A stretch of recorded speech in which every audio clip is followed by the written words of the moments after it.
भारत माता की। दीदी ने कहा कि मैं बहुत व्यस्त रहता हूँ, तो मैं बैठे बैठे सोच रहा था मैं व्यस्त नहीं रहता, मैं मस्त रहता हूँ, क्योंकि मेरे ऊपर भी ब्रह्मा कुमारी का प्रभाव है। और मुझे वो सौभाग्य आज से 2 दशक पहले, करीब 20 साल पहले माउंट आबू जाने का सौभाग्य प्राप्त हुआ था। आप सभी का बहुत बहुत धन्यवाद। और विशेष करके मंच पे उपस्थित परम आदरणीय दीदी केसरिया दीदी जी, मुनमुन दीदी जी, मनोज जी, सुभाष जी, गंगाधर जी, स्वाति गुप्ता जी और सभी ब्रह्म कुमारी संगठन से जुड़े हुए सभी सदस्यगण, वरिष्ठ नागरिकगण, आप सबको मेरा बहुत बहुत आभार। और सबसे पहले तो महाशिवरात्रि की ढेर सारी शुभकामनाएं और बधाई। और साथ ही महाशिवरात्रि तो है ही, आज महिला दिवस भी है। और इस अवसर पे आप सभी के बीच आकर के आप सबका आशीर्वाद, वात्सल्य और प्रेम लेने का मुझे ये सौभाग्य प्राप्त हुआ, इसलिए भी मैं बहुत भाग्यशाली अपने आप को समझता हूँ। और मैं संस्था का आभार प्रकट करना चाहूँगा। वैसे तो ये नॉर्थ बंगाल की अपने आप में एक खासियत है। मैं अक्सर कहता हूँ सिलीगुड़ी, दार्जिलिंग, नॉर्थ बंगाल, विशेष करके उत्तरीय क्षेत्र है जो पश्चिम बंगाल का, ये कुछ विशेष कृपा जो है, आध्यात्मिक कृपा हमारे ऊपर है। जहां भारत के अंदर में हर 20 किलोमीटर पे अपनी बोली, भाषा और रहन सहन, खान पीन बदल जाता है, लेकिन हमारे यहाँ हर 5 किलोमीटर पे बोली बदली जाती है, परंपरा, संस्कृति और भाषा अलग मिलता है। और अक्सर हम किताबों में अपने सबने पढ़े हैं कि यूनिटी इन डाइवर्सिटी, लेकिन अगर यूनिटी इन डाइवर्सिटी को अगर कोई जीता है, वो नॉर्थ बंगाल का व्यक्ति जीता है।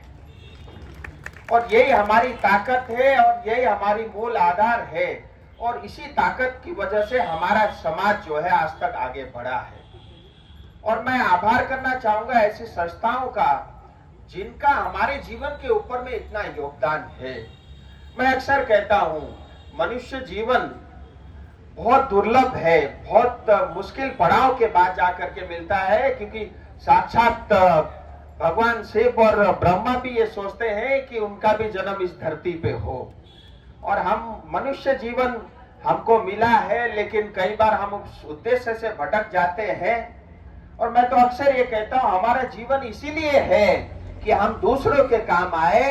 अगर वास्तव में वो जीवन कोई जी रहा है, ब्रह्म कुमारी की हमारी बहनें और माताएं उस जीवन को जीती है जो अपने लिए नहीं जीती, औरों के लिए जीती है। और मैं ये भी मानता हूं कि इस अमृत काल में विकसित भारत जिस तरह से तेज गति के साथ हिंदुस्तान आगे बढ़ रहा है, हम सबको गर्व महसूस होता है। आज दुनिया के अनेक देशों में भारत का डंका बजता है, उसे हमें प्रसन्नता और खुशी होती है। लेकिन मैं साथ में ये भी मानता हूं कि हमारी आध्यात्मिक ताकत, हमारी धर्म, हमारी संस्कृति, हमारी परंपरा, ये हमारे उस विकसित भारत के मूल आधार होंगे। और ये भी हम सबको मानना है।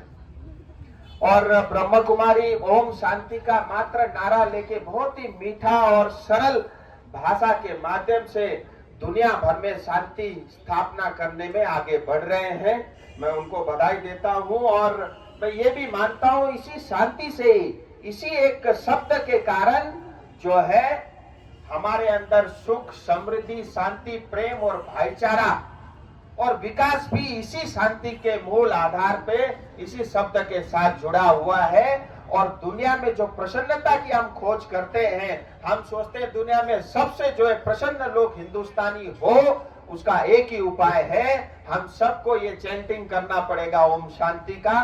तभी हमारे अंदर में वो प्रेम भाव, वो वात्सल्य, वो समृद्धि, वो सुख और वो शांति हमको मिलेगी। और मैं बहुत भाग्यशाली मानता हूं अपने आप को कि ये जो पवित्र स्थान है दार्जिलिंग और सिलीगुड़ी, यहाँ भगवान भी वास करते हैं। और ऐसे पवित्र स्थान का और ऐसे पवित्र आप जैसे व्यक्तियों का मुझे नेतृत्व करने का सौभाग्य मिला। और मुझे उम्मीद है भविष्य में भी मिलेगा। और मैं अपने आप को बहुत भाग्यशाली समझता हूं और मैं आप सबका ऋणी भी हूं। इसीलिए मैं अक्सर मैं एक ही बात से डरता हूं, जिस दिन तक राजनीति में हूं, जिस दिन राजनीति में नहीं रहूंगा, कोई एक व्यक्ति भी यही नहीं कहे कि किसी खराब सांसद को हमने वोट दिया था। मैं बस इसी जो है चीज से डर लगता है मुझे, और मुझे बड़ा आनंद आता है और मुझे बड़ी खुशी होती है ऐसे क्षेत्र का, ऐसे पवित्र लोगों का नेतृत्व करने का मुझे जो अवसर मिला। और मैं आप सबका ऋणी हूं, और जीवन भर मैंने ये तय किया है, मेरा जो जीवन है, क्योंकि मैं सेवा के काम से बहुत पहले से जुड़ा, कंपनी के काम से आज भी जुड़ा हूं, आज भी राजनीति करता हूं, कंपनी में काम करता हूं, वहां नौकरी करता हूं, वहां मुझे पैसे मिलते हैं, भारत सरकार को टैक्स देता हूं, उसके बाद जो बचते हैं वो मैं अपने समाज कल्याण के काम में लगाता हूं।